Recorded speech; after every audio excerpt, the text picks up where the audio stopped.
बसवेश्वर शिवाचार्य महाराज बापू यांच्या प्रचारार्थ छत्रपती शिवाजी महाराज यांच्या पुतळ्यास पुष्पहार अर्पण शहरातील प्रमुख मार्गाने भव्य अशी मिरवणूक काढून बसवेश्वर मंगल कार्यालयातील जाहीर सभा घेण्यात आली। यावेळी मार्गदर्शन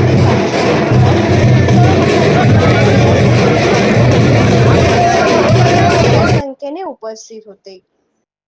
एक पाकिट सुरक्षित केलं झालं पण आहे आपल्या दमन हे बाबा तर मग आपल्याकडून एक सज्जन माणूस त्याच्यात उतरून त्याची